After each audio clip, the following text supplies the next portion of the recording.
My name is Ken, and I'm a remodeling consultant with Cipriani Remodeling Solutions, and I want to thank you for coming out today. The subject we're going to be talking about is having a successful remodel, and some tips and secrets on how to get the best out of your remodeling project. And it's wonderful being here at Ferguson Showroom. They have amazing lights and plumbing fixtures, and we're very appreciative of not only the relationship that we have with them, but that they're going to be hosting us here today. We'll have refreshments and some food at the end, and I guess we can get started. Anne will also be doing parts of the presentation. She is also a remodeling designer, and we'll be sharing our experiences with you and giving you some insights. So some of the things that we'll be covering is what is it that makes a project successful, and that's going to be a little bit different for everyone. Why remodel? Everybody has different motivations or goals. Project planning and using idea boards, which will help you envision what it is that you're trying to do. Finding the right remodeler, very important, because this is a relationship that you're going to have. These people will be working in your home. They'll be executing your work in your dreams. So finding that right partnership is going to be very important. We'll look at design styles and using color, and talk about countertop and backsplash trends, as well as style with tile. There's a great way to incorporate a lot of character to a project with the use of tile. So what makes a project successful? That's a little bit different for everybody. So what would a successful project look like to any one of you? Would that be maybe more countertop space, a better layout, or how about just getting rid of some old fixtures? Does anyone have that really old looking kitchen or bathroom that you're looking to remodel, update? I see some nodding. You're looking to do a bathroom project? Yes. Do you have the old acrylic tub that's a little beaten? Yeah, so maybe updating the style is an important feature for someone. But certainly staying within budget, because you want to get the best return on your money. Staying within a good timeline. So would you be willing to go without a shower for a couple weeks? Probably not. You'd want to have that done as quickly as possible and as efficiently as possible. Getting a great design. So that not only means the materials that you're going to be putting into your project, but a better layout, better function. And that's really important in what Anne and I do in working with clients, is finding out those areas of improvement. And you want something that's going to last a long time. If you've been in your house for 25 years, like you said, you probably don't want to do this again in 10 more years. You want the design and you want the durability of the product to last a long time. So that is really the main touch points that we'll have. And to do that, it all starts with planning. So why remodel? Well, it's very often to improve your lifestyle. Here we have a big, beautiful kitchen. This is one of our projects. This family was looking to entertain more. The kitchen is the heart of the home. And if you have a lot of kids, you entertain a lot. The neighbors are always popping over. You want the proper space to do that. So those can be some very important lifestyle features. Increased energy efficiency. You may be replacing windows or doors with your project as well. And we live in a 4-season climate, so we have both keeping the cold out and of course keeping the heat out too. So you need that seasonal efficiency, very important. Don't wait. You're here, you're thinking about doing a project, you've probably been thinking about doing a project for quite some time. And costs continue to rise, particularly with the tariffs that we've been experiencing a little bit at a time. they're still looming. There's still the possibility that costs will go up on materials that we have no control over. So you've been saving your money, and then you find tariffs happen, and now your budget has to increase. So don't wait. We have very low interest rates, which means it also makes it very easy to borrow money. The 30-year fixed mortgage is really at an all-time low, and those are also the benchmarks for borrowing money. So you can use some home equity or other things, but take advantage of the fact that it's very inexpensive to borrow money right now. And your return on investment. So that's going to increase the value of your home. Certainly when you go to sell your home, people are going to come in and say, look at this beautiful modern bathroom. There's not that corner jacuzzi tub that nobody ever uses that has that massive deck that takes up half the space. It's funny, we get a lot of calls for exactly that reason. You're nodding your head. You have one of those, and it's a monster in the room. So a modern bathroom is going to appeal to today's buyers. So that'll give you a great return on your investment, which you get all that money back when you go to sell. And kitchens and bathrooms are what homeowners are looking, or home purchasers are looking for when they're doing their home searches. Long are the days where people would put sweat equity into their home. They'd come in, they'd roll up their sleeves, they'd get working, they'd get painting, doing some home improvements. Today's buyers, unfortunately, are really just looking for a turnkey. So the finished homes are the ones that sell the quickest. Some of the advantages over moving. It's great. You have your home. You probably love your neighbors. You have a great school district. So why would you move? It will also help you avoid the realtor costs, because there are lots of costs and other things that happen when you do move. And you still have to fix up that new home. You're going to put your personal touches. Your furniture may not fit. The window treatments may not be to your satisfaction. You may love the layout of the kitchen, but you're just not happy with that backsplash. There's lots of little things to consider that you're still going to be putting money into your project or into your new home. And your home is really your largest asset. So again, we're going to talk about some more planning. Take your time, do your research, find out what it is that you are looking to achieve. Could be, again, that more space, entertaining. It's a little bit different for everyone. But you want to know your options. So is anyone an expert in remodeling? Have you done this before and you're like, oh, I can tackle all of these things? Not seeing anyone nodding their head, because it can be a daunting task. So knowing your options, knowing what you can do is going to be very important. And of course, you want it to look good and last a very long time, because again, we're not doing this for many, many years. Project planning. So there's 6 steps that I'm going to review. These are the foundation of your planning, and that's going to be to define your scope of work, because there are lots of items that go into a remodeling project. Plumbing fixtures, cabinets, the types of finishes that they will be, polished nickel, so on and so forth. Flooring, lighting, there's so many moving parts in a remodel, it can be a little bit overwhelming.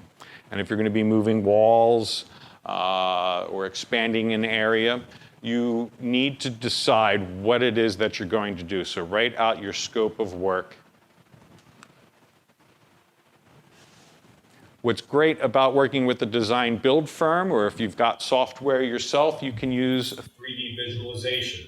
So when you've written out your scope of work and say, I want to move this wall over a little bit, do a floor plan, but you can also use it in a 3D visualization, which will show you scale and be able to get a sense of the space in a much more effective way. It's a very valuable tool. It's something that we do, and homeowners are amazed to say, wow, this could be my home.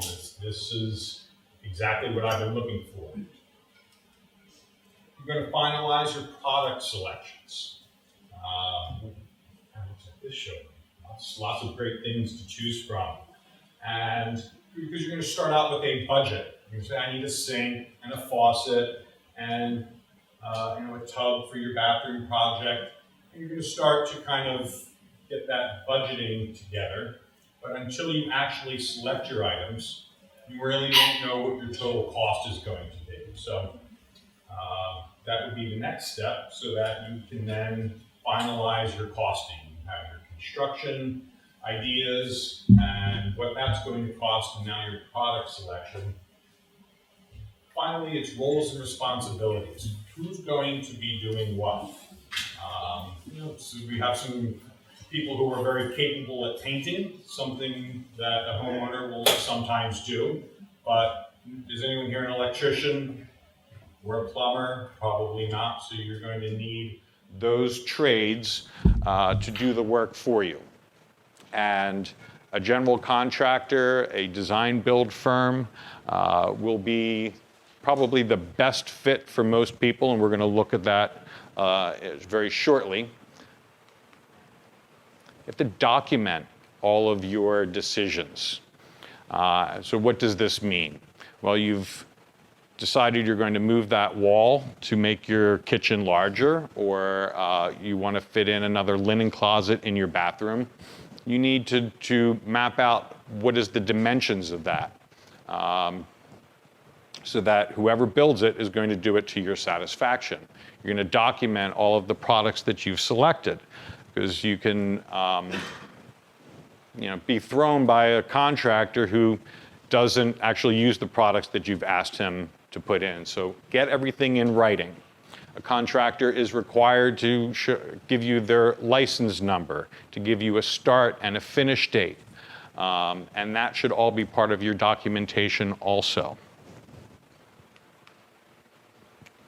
Obtain permits. You're going to need an electrical permit, a plumbing permit, and potentially a building permit as well.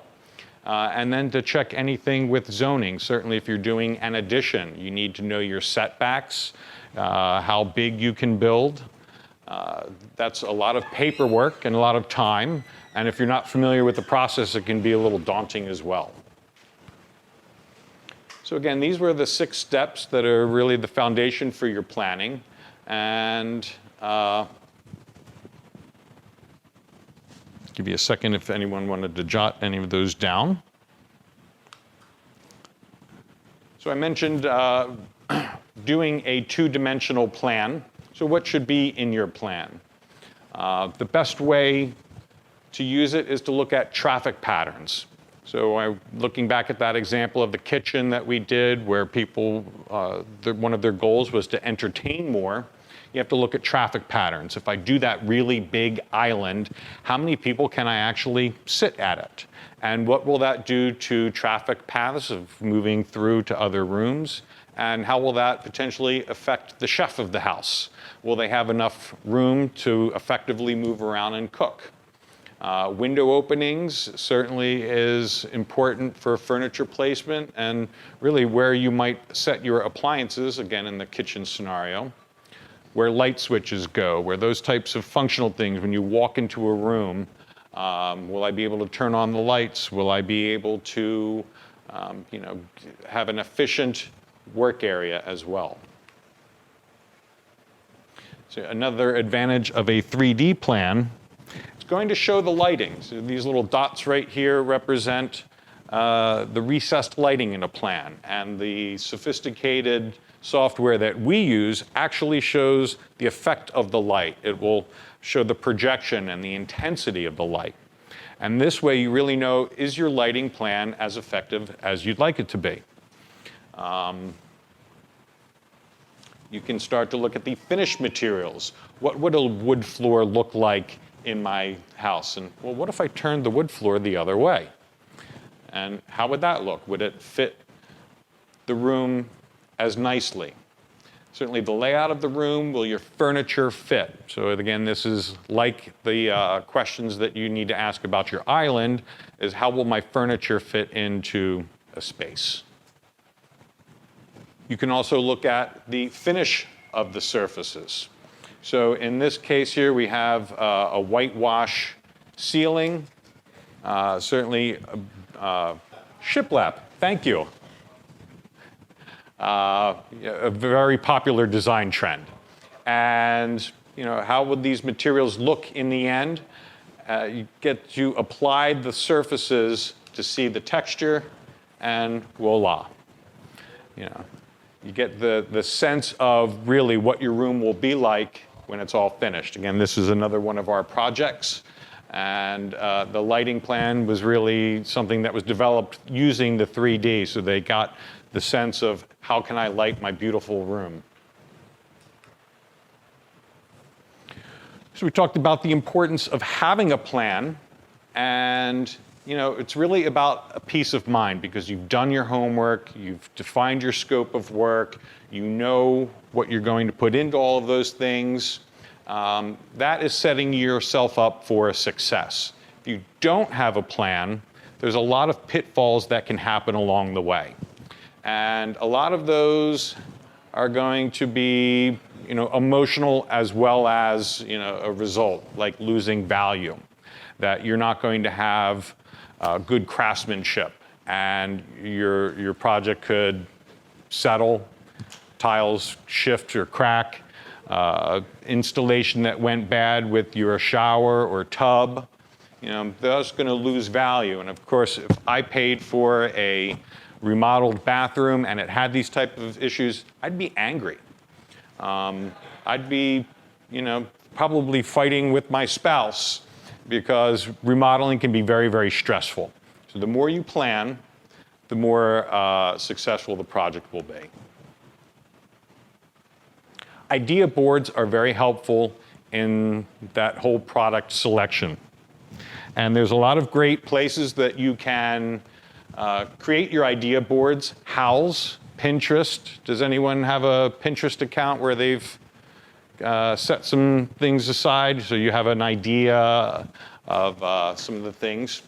We have a fantastic page on Howls that shows all of our projects. Of course, you can visit our website as well. They're there. But it's nice that you can easily save these projects, save elements of it so that you're starting to develop your own little picture book of things that appeal to you. Because the fixtures that you use will relate to the lights very often. You'll start to look at paint colors and the types of materials that you'll use. And of course, your appliances are going to play a big part in it as well. So whatever you do, put things into your idea board.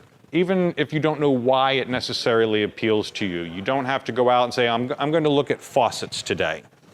Look at the mood, the attitude, the feeling that you get. It appeals to me. I'm going to tag that, because when you're working with the designer, they'll usually be able to determine what is that common thread. Even if all of the pictures don't seem that related, a designer will say, I'm noticing a certain style aspect. Or you just like some things that are a very serene room, or you like pattern. So whatever it is, put it in, because it'll give you a little bit of glimpse about your project. So finding the right contractor, very important, because like I said, this is a relationship that you're going to be having with that person who's going to be in your home for a couple of weeks. You want to make sure that they're competent and can do your project. For many kitchens and baths, a handyman wouldn't be the right fit. They just do small projects, no design is needed. They have they're usually jumping around from job to job, so if they're sick, they're going to be behind schedule. And again, you want everything done in a timely manner. We have service contractors, your plumbers, your electricians, guys who set tile. They're experts in their trade, but that's really all that they do. They don't install windows. They may not do other items that your job is going to require. So a general contractor is usually brought in to help manage those contractors. A remodeling contractor, they usually specialize in just a kitchen or a bath, but they don't do design. They just pull and replace. Nothing's moving, nothing's changing. They don't care if your spot is inefficient. They want to come in, do their job, replace, and move on. A restoration contractor is brought in if you have fire or smoke damage, something bad happens. It's nice that they do have experience working with insurance companies, but all they do is bring things back to their original condition. They don't improve. So unfortunately, if you were to have something like this happen in your home, you can also take it as an opportunity to make improvements. But these guys aren't necessarily going to be giving that to you or be the best fit. Building contractors, new home builders, which is a completely different animal or world than remodeling. These guys do production, home after home, sometimes several at the same time. And they're great at doing that. But working in a home where somebody lives and caring, hey, even wiping your feet. Not one of these guys has to worry about wiping their feet when they're on that job site. But in your home, it's going to be something completely different. Your kids are there, pets. How are they at working in those types of environments? So some of the new home builders were dabbling in home remodeling, and they just found out it wasn't for them. It's really not another good fit because they're about banging it out and getting it done quickly. A design build firm kind of brings all of these different expertise together. Of course, this is our new design center in Mount Laurel, just about a mile and a half away. And this is where we host our prospective clients or people who are looking to remodel. We show them our designs because we take the place of hiring your own independent interior designer or your architect. We have the software and we have the expertise to help you do those preliminary ideas. We have different trades that we work with. We have very skilled craftsmen who do the work in your home, but also that project management of bringing in a tile setter or something that we use for a subcontractor. We obtain all of the permits for you because we talked about a plumbing permit, an electrical permit, a building permit, all have paperwork and submission and inspections that also happen with that. So we are your representative in that process. We take care of all of those things for you. And that's quite a lot to coordinate as well with the different trades. So we manage your project for you, which keeps it on track. As design pros, really number two is very important because we can brainstorm different ideas. Well, I want to move that wall over maybe 4 feet. But what if I move it now 8 feet and now I've got to change some additional heating and ventilation? Well, what is that going to affect my cost? We have the experience to give you some initial guidance. Yeah, that will cost you a little bit more and here's why. And that goes with those amazing designs that we do. So then you have to look at, well, if I really want to move that wall a little bit further, it's going to cost me extra. What do I need to sacrifice in order to stay on budget? So we have conversations that will allow you to get the best out of your money. Say, well, we can save a little bit here. A tile design that's a little bit more simplified. We can still use the same tile, but that will reduce the installation costs. So it's types of trade-offs that will keep you on budget. Our project plan, so again, building that plan will get you down the right path of success, but we will build it and design it for you. But I'm going to talk a little bit about design style because I'm looking at some modern faucets and some traditional faucets around here. They have different finishes and say, well, what's really right for me? What is my design style? You watch HGTV, they do a lot of the shiplap, they do a lot of white finishes and they're very nice looking, but does anyone know their design style, the different names of them? Like casual, and that's what we're going to look at. But rarely does anybody fit into one specific design style. But this is meant to give you a little bit of an overview to say, hey, you know what? There are features of traditional that I like that you can use in your project. So classic. For kitchens and baths, the cabinetry is an extremely important product selection, and a classic look will have very detailed cabinetry. Raised panel with different molding sets, using lots of molding on the base and around the cabinets. And notice the different elevations, the projections, different depths that the cabinetry comes out from. Gives it that classic feeling. Whereas contemporary is really on the other side of the spectrum. Everything is very linear. You'll notice flat elevations, and with the contemporary, this on this side emphasizes the horizontal. The other one, really, you get that vertical sense, but it's all done through a very rectilinear box design. Slab fronts, simple metal hardware, some other finishes that are typical of a contemporary style.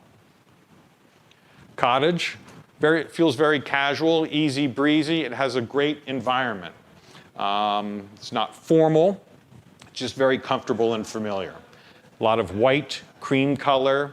You have often open shelving, and you can see the island workspace is often left open. So it's about an environment where you just feel very comfortable and natural to be in. Craftsman style is something that I really like. I like the natural woods. So you would not have a painted kitchen in a Craftsman style because you want to show off some of the materials. That was the foundation of the movement.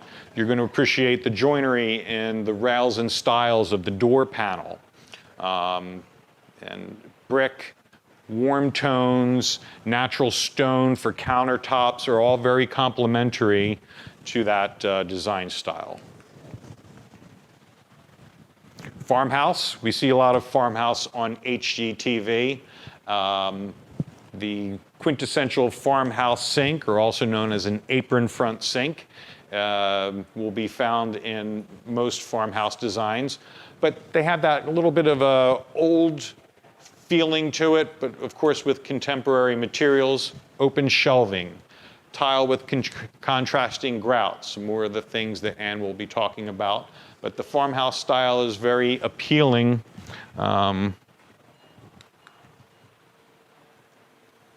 French country. This is ornate taken to a new level. And you're going to see a mix of woods in a formal manner also. If you're going to do a glass front, having the rounded effect or that type of detail would be very typical. This is just taking that traditional and classic up an extra level.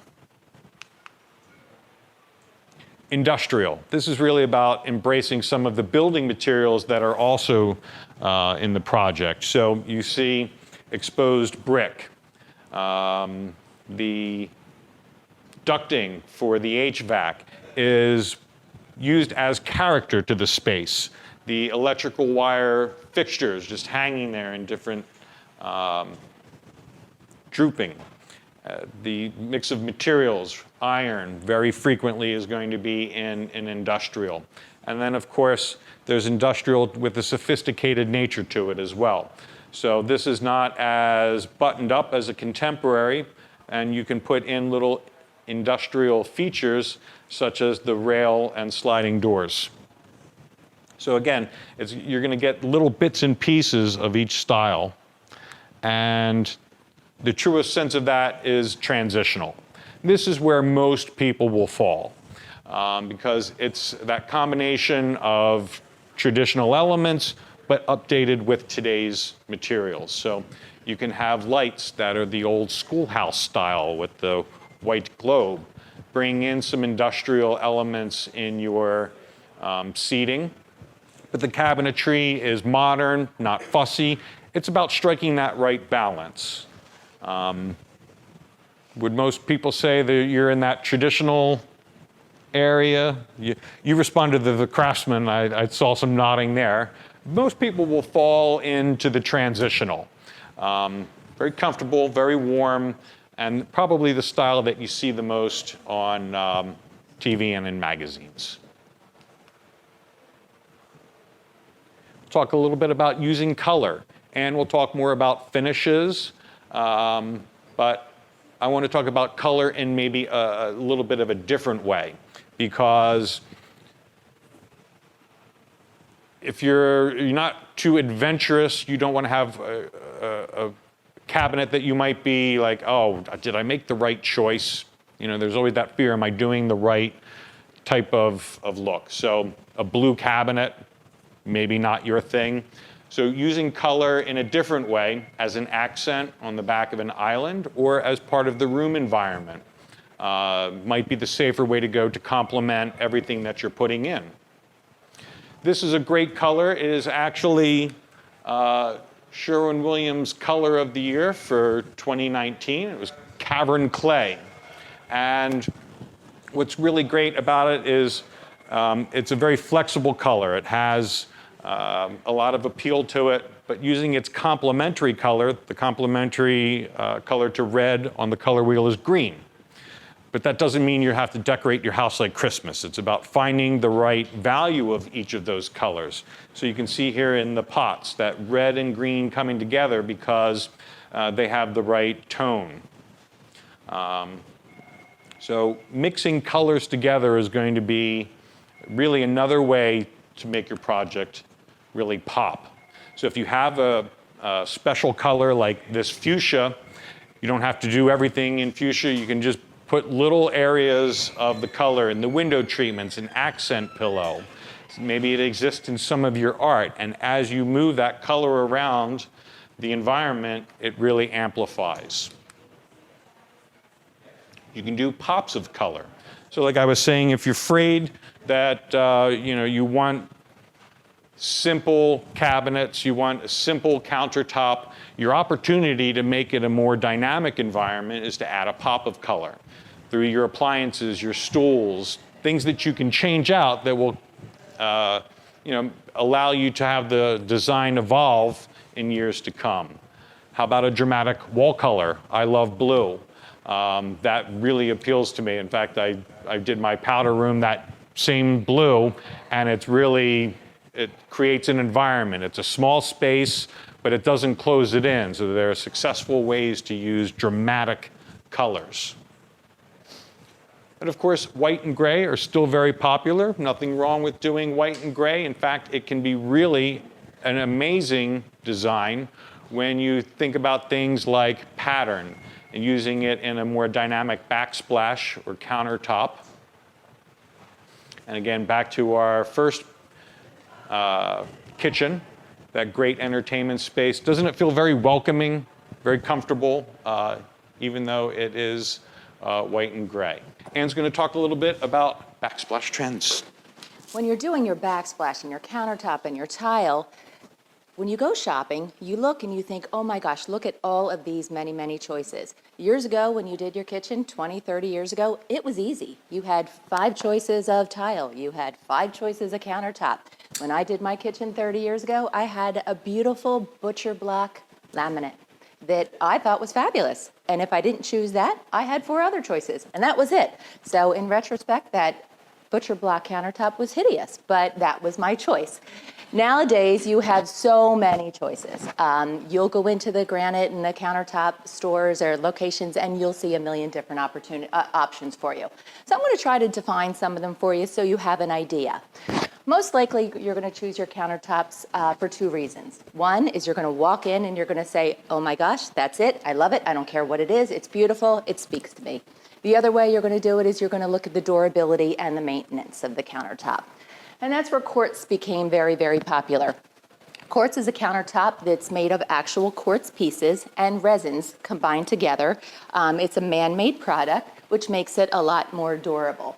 It mimics the look of natural stones, so it could look like a granite, or it could look like a limestone, or it could look like a marble.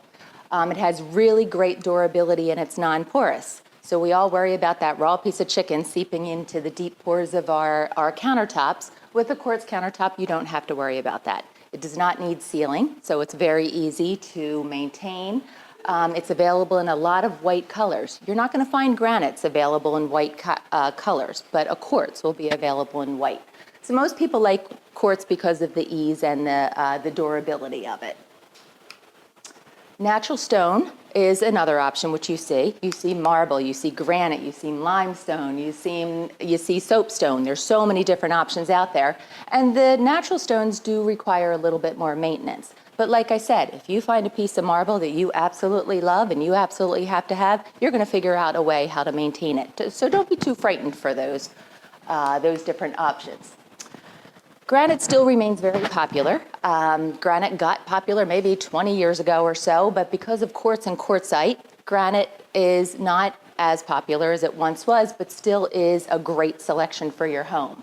It's very durable. It does need to be sealed, but when I tell you it has to be sealed, it's not a big deal. It takes about 10 minutes of your life, maybe once or twice a year. It's a very easy process to do, and it just protects your surface from, when you have a spaghetti sauce spot that you spill. It's very great with heat. It's very scratch resistant, very chip resistant, and it has a beautiful natural look. Granite tends to be a little bit more on, let's say, the colorful side. You'll have a lot of different colors. You'll have a lot of different patterns. Some are bold patterns, some are simple patterns, but granite tends to be a little bit more on the colorful. Marble's beautiful. I mean, when you go into an old building in Philadelphia and you just look at the floors and you see that beautiful movement of the marble, the Carrara marble, the Calcutta marble, there's nothing that looks like that. It is a product that does require a little bit more maintenance. It's a soft product. So if you have a family where you have 6 kids and they're always spilling their grape juice, marble might not be the one for you. Or if you like to drink a lot of red wine and you spill it all the time, marble might not be a good one for you. If you do have marble and you just need to maintain it on a regular basis, you have to be careful with what you put down and how long it sits there. And if you spill something, you just wipe it up pretty quickly.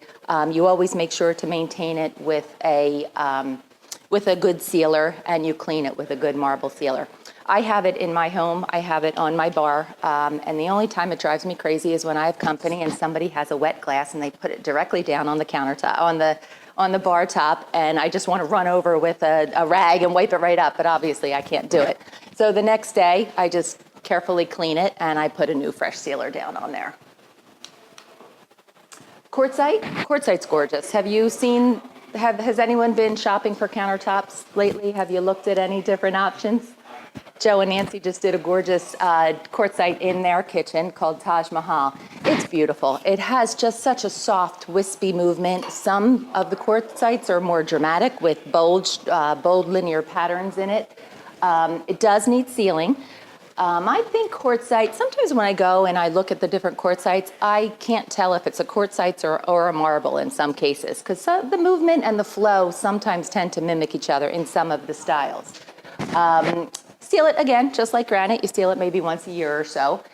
Great with heat, great with scratches, great with chips, and it has that natural look that you can't get with a man-made stone. Wood countertops are really cool. I recommend that you use these as an accent. Maybe not every counter surface in your kitchen, but maybe it would be a great accent on the island or perhaps a coffee bar. You can use wood countertops in 2 ways. You can treat it as if it were a fine piece of furniture and be very careful with what you do, or you could treat it like it's a butcher block and you can cut on it, you can use it like it's a butcher block countertop.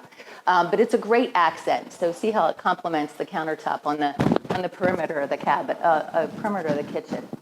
It is susceptible to burning. You can't put a hot pot down on it. It is a little easier to scratch, and of course you still should wipe up spills immediately. So backsplash. Backsplash is the fun part of a kitchen. I also think it's the most challenging part of the kitchen for some people. There's a lot of choices, there's a lot of options out there, and that can either make or break your kitchen, in all honesty.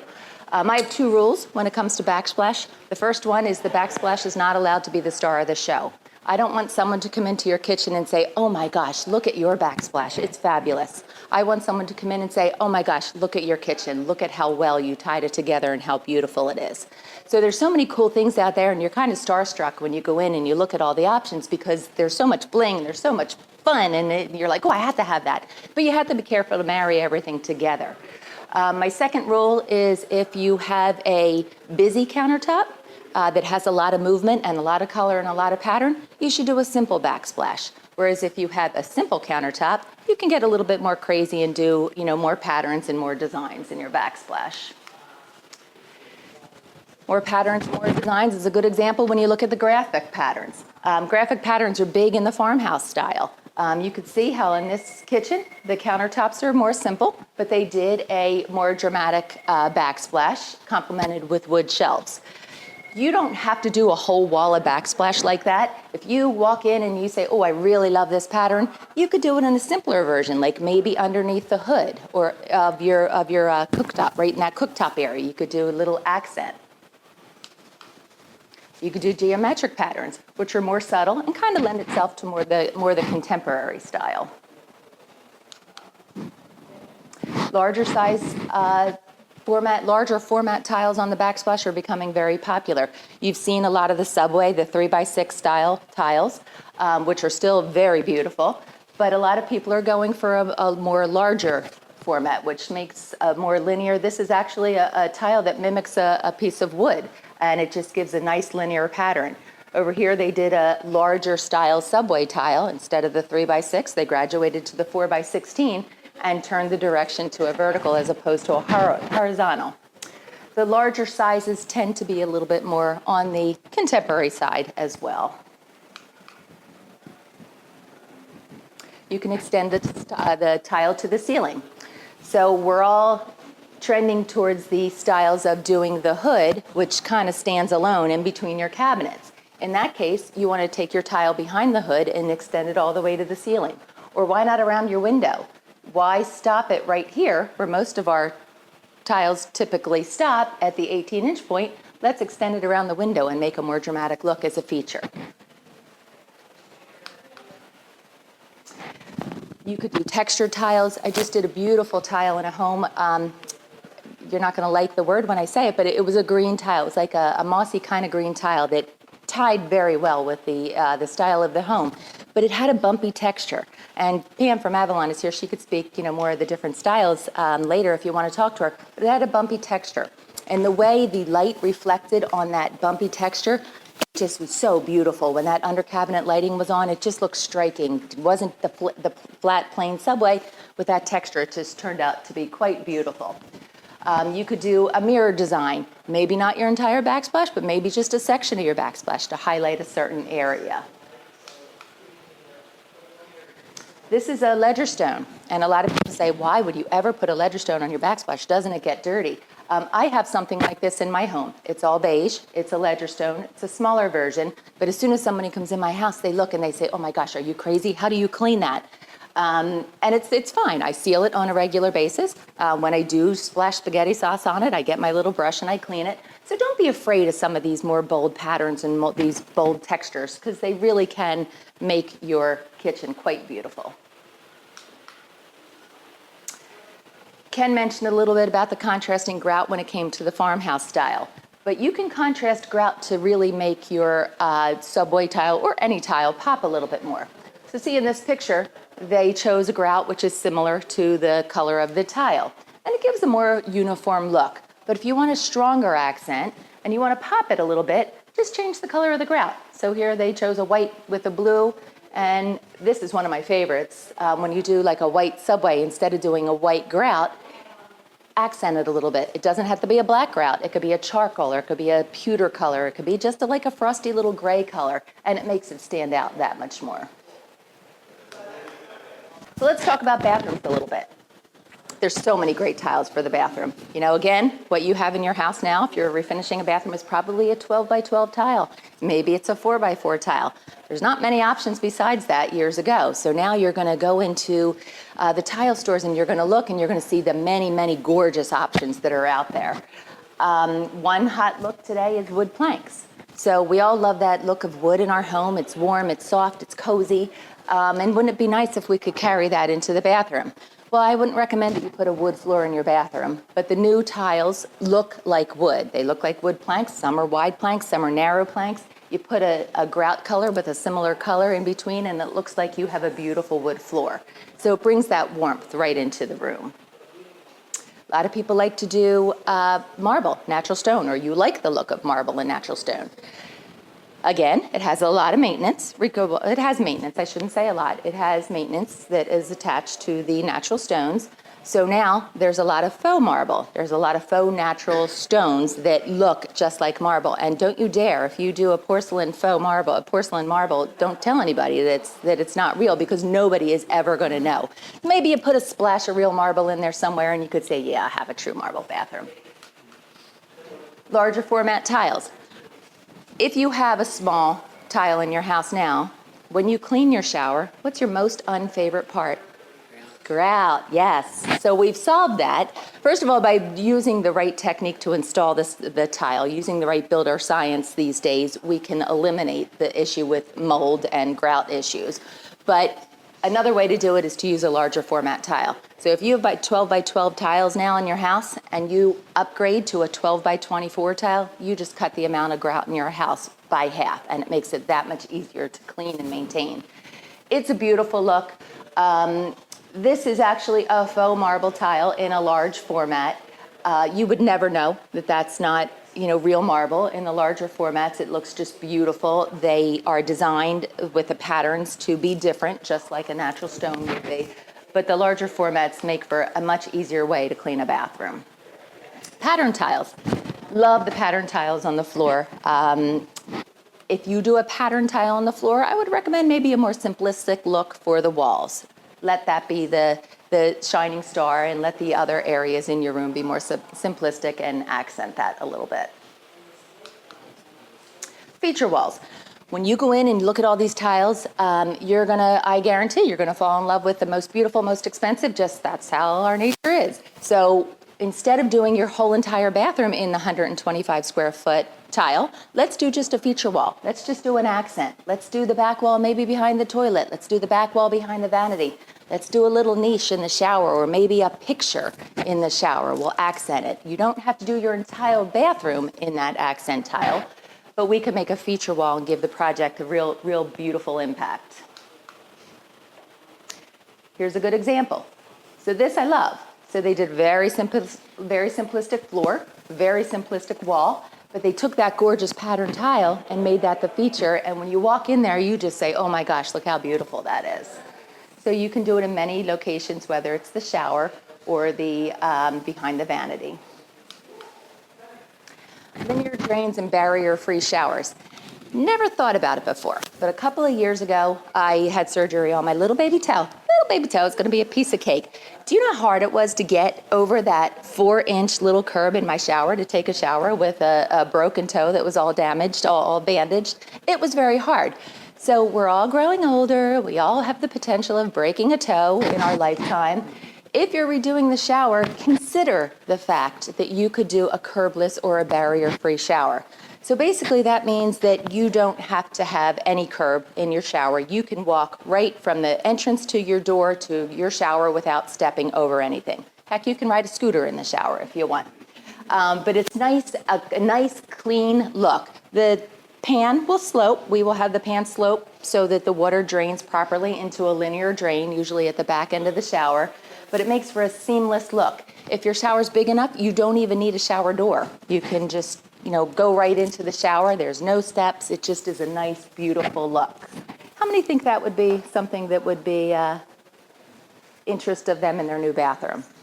Think that would be something you'd like to do? Yeah, it's a good little feature. Niches.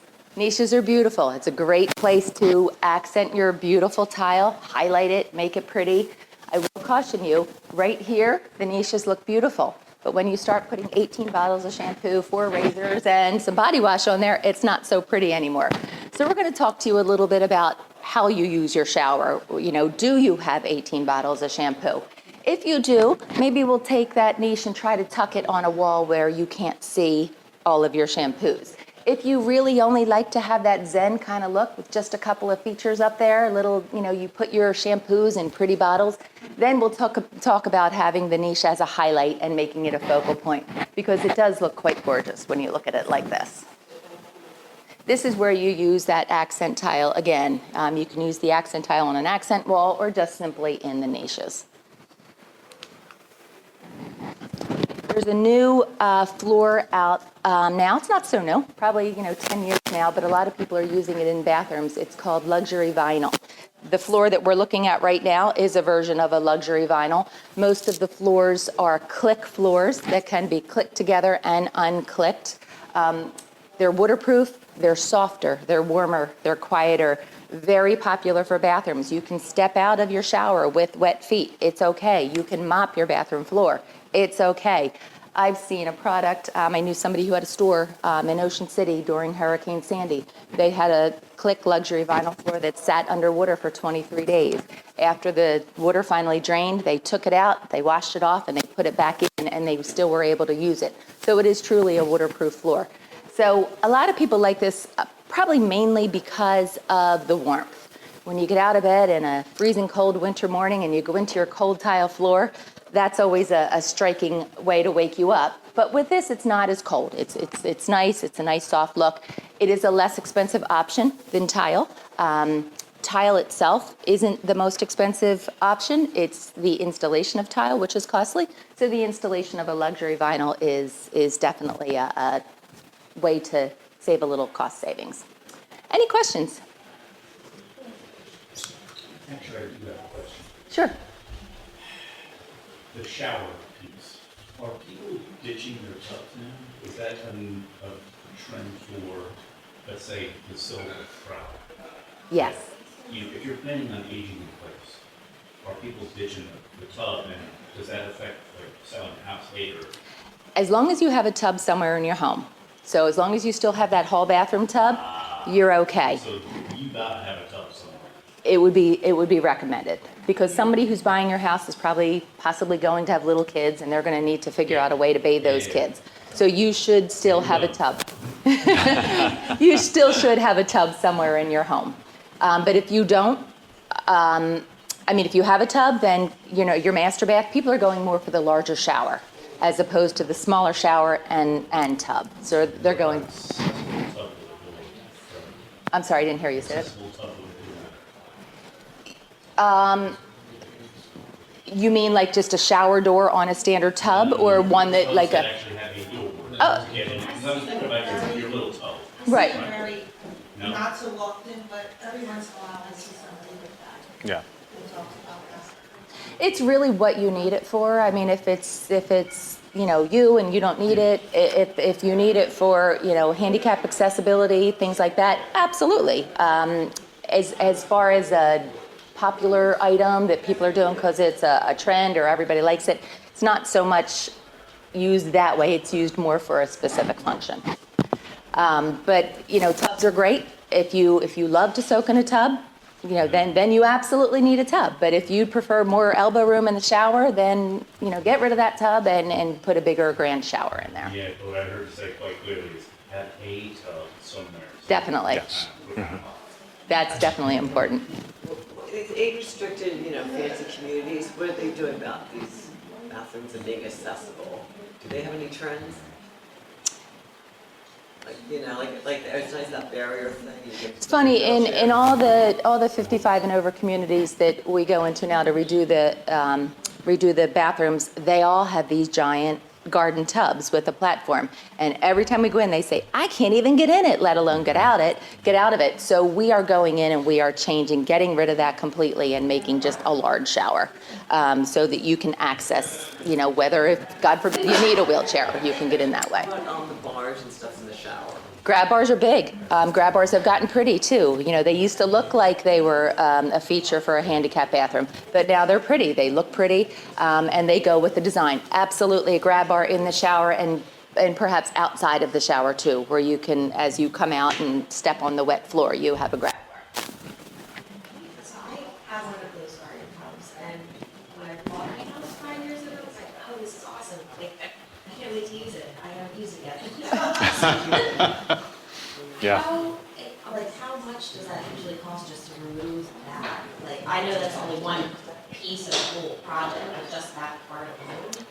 Well, I mean, there's so many things that go into the cost. To remove it's not a big deal. We're just demoing it and carrying it out the door. What is challenging is there is plumbing underneath there, and what are we putting in its place? Are we expanding the shower? Are we putting a new tub? Are we moving that plumbing? Challenging probably wasn't the best word. It's just another thing to look at. So every situation would be a little different. We can take it out. We can move all your plumbing. We could do everything that you need to do. But we would have to get into it a little deeper. Would it be like a big chunk of people's project cost, or that's minor, or I just. The removal's minor. What you're doing with that space Afterwards? could be, I mean, if you're choosing to make a 9x7 shower, then yes, that's going to be a bigger chunk. If you're going to put a pretty decorative chair there, then no, it's not a big chunk.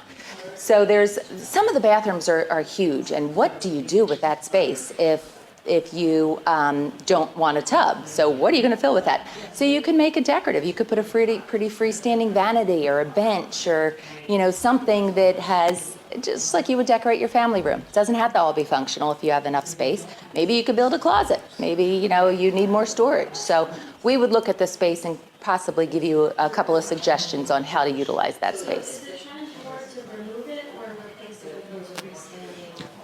Well, let me jump in, because your question as a whole is a really great example about finalizing costs. So to your next question is, do you do an alcove tub or do you do a freestanding tub? The freestanding tubs are much more popular, but you have these two different options, and each of them is going to have their own unique solutions for installation. A freestanding tub needs additional securing to the platform. So the type of tub that you choose will have additional costs, and we were talking earlier about making your scope of work and picking your products, finalizing costs. That's going to be a big component, and especially why ahead of time you need to make these decisions. So, See more people going towards one option than another? oh, clearly the freestanding tub. It's the preferred. It really makes a beautiful impact. You'll see one right around the corner here, gorgeous modern design.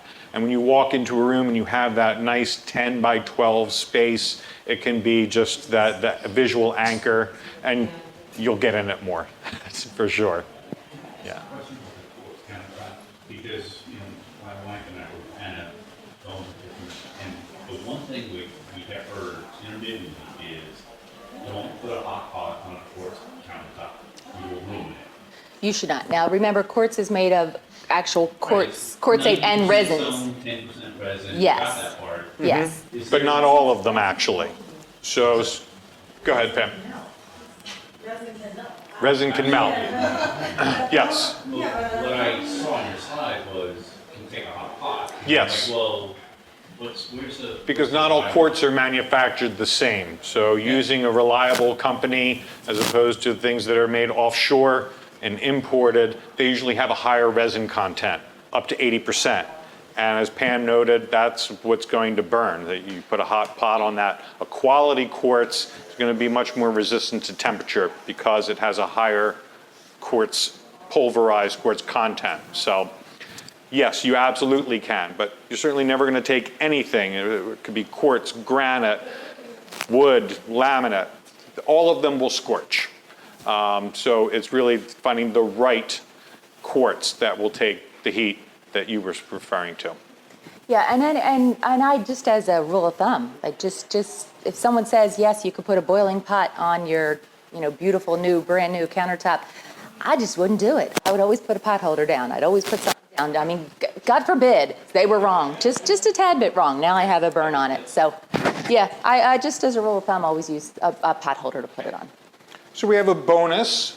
It is about getting the secrets for the best price. So what is the best price for you, and that's going to be doing your homework. It all goes back to that planning, your scope of work, your product selection, and getting the right contractor. And you do that by asking questions to your spouse, defining your goals, You're going to ask questions of your contractor. You're going to ask questions from your product specialists. The experts here at Ferguson know all of the ins and outs of all of the great fixtures here. They're going to help guide you to make the right choices. But the real bonus to getting the best price for your project is not choosing just solely on price, because there's a lifetime cost to doing a project remodel. So when you have good quality craftsmanship, when you have products with a better finish that are going to last longer, not something that you're going to need to replace. So if you buy those cheap fixtures, or you have a contractor who doesn't have the full skill set, and you've just chosen them, hey, that's a price I can live with, you're going to be replacing these items, or they're not going to be as durable and last as long. So just going by price alone is not the best thing. You have to look at what are the lifetime costs if you're going to be having to make some fixes. So we'll be around to do some Q&A, Ann and myself, if you have questions about your specific project. But I also wanted to invite Stefan up. He's the manager of Ferguson here. And thanks again for hosting us. Really appreciate it. Yes, you are more than welcome. So thank you for coming today. It's great to have you here. Just to summarize, like pretty much what Ken has said, like, you know, the Cipriani team is, we want to be partner with Cipriani. So like, it's really the peace of mind. At the end of the day, you want to accomplish a beautiful project. So we are here to help you, working as a team, the Cipriani team, to have this peace of mind. And you come over here and you see 15 different brands of faucets. Which one am I going to pick? And we stand behind our products. You can call us at any time during the project, we will be here for you. So that's what we want to do with you and company with Cipriani. So thank you for coming today. I know we have a faucet to give away today. Ah, yes. So for coming, so that's probably the first step of the project. Kitchen faucet. So my team is here as well to answer to any of your questions. So feel free. We also have like food for you. Take time to browse around the showrooms if you have any questions. We have a beautiful new kitchen. That can be the first step of the project as well too. So thank you.